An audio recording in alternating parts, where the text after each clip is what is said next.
Recently, an unidentified United States national defected to North Korea from the South Korean side of the joint security area while in the heavily fortified demilitarized zone. Selah Yeon files this report. On Tuesday, the United Nations or UN command said a U.S. citizen has crossed over from South Korea to North Korea without authorization.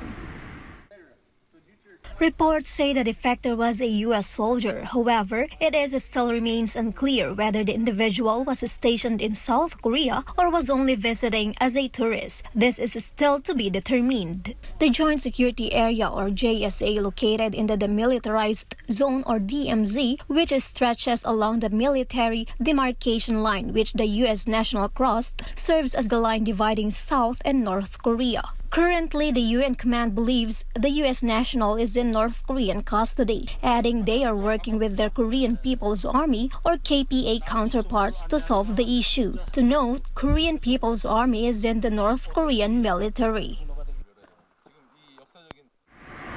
Meanwhile, South Korea's Joint Chief of Staff alluded the incident to the UN command and has declined to give any comment regarding the matter.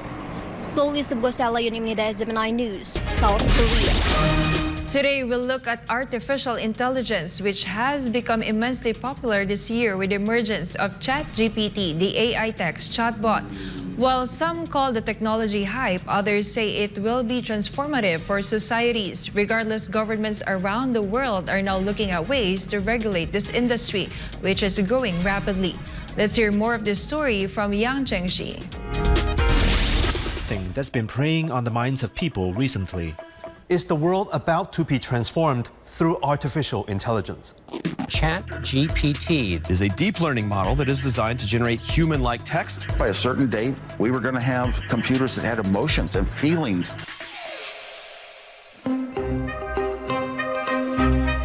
The recent explosion of consumer-use generative AI actually goes far beyond text chatbots. Hello.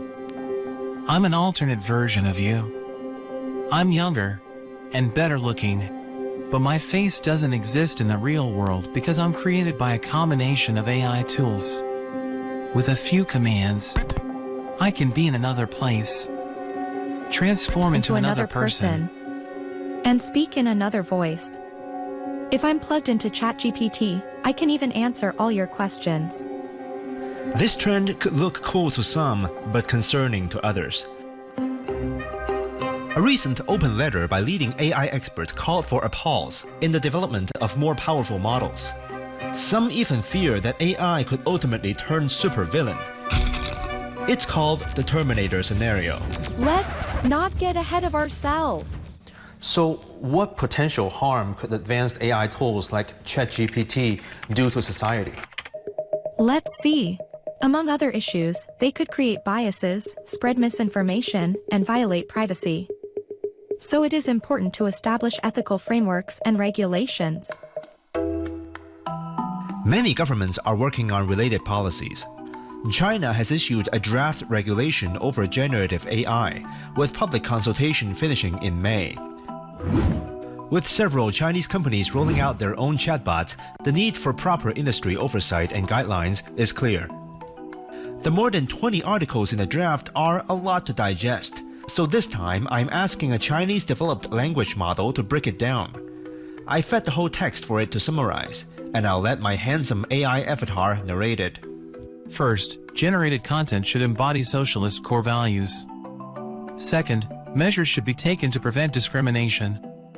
Third, providers should respect privacy, intellectual property rights, and business ethics and avoid unfair competition. The draft also says providers should register their algorithms with the authority and lists punishments for rule violations. It's hardly a surprise that generative AI's political implications have become a top priority for policymakers worldwide. In a recent G7 meeting, ministers discussed AI regulations that preserve democratic values and address disinformation from foreign forces. As for the draft's emphasis on bias and discrimination, it's something that ChatGPT had been previously accused of until it later made improvements. I talked to two experts about this. Kai Shen from consulting firm McKinsey believes generative AI can actually reduce bias and discrimination in the workplace going forward. In some ways, I actually think that with AI, it's becoming more objective because there's actually ways you can go and look at the decision making, actually detect biases. It helps you to make better decisions. And if you think about a large company, probably on the order of hundreds of decisions that are being made. And if you can improve the accuracy and the quality of each decision by just 2 or 3%, the impact is massive. But experts do remain vigilant. To avoid illicit AI-generated results requires proper training for technicians who train AI models. Ken Zheng from financial service firm PwC also discussed the importance of human guardrails in companies that use these services. It's really have a human agency to look at all the results, to look at all the errors and the bias and the performance instability, just to assess whether the model itself gives consistent result and able to explain the result efficiently to address all the questions raised through the process. We call it explainable AI. Whether you champion the power of AI model or human supervision or both, undesired AI results can still appear. When they do, enforcing proper punishment is a whole other challenge for regulators. There are concerns that experts have raised but do not yet have conclusive answers to. Article 5 of the draft is an example. It says that the providers of generative AI services should assume the responsibility of the content producer. Well, then what about the users who gave the commands that generated the illicit results? Who's more responsible?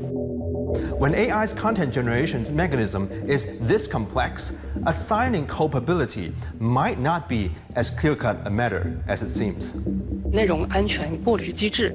Their filtering mechanisms can be easily bypassed by malicious users, which can result in the generation of illegal content. This is a glaring issue that warrants continued research on policy and tech solutions. Qihu 360, a Chinese internet security firm, has been entrusted by the Ministry of Science and Technology with the responsibility of conducting collaborative AI safety research with domestic partners, a delicate task.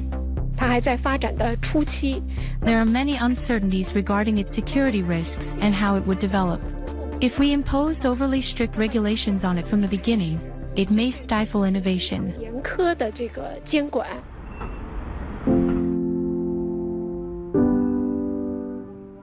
Hey, here's a fun fact. Yeah?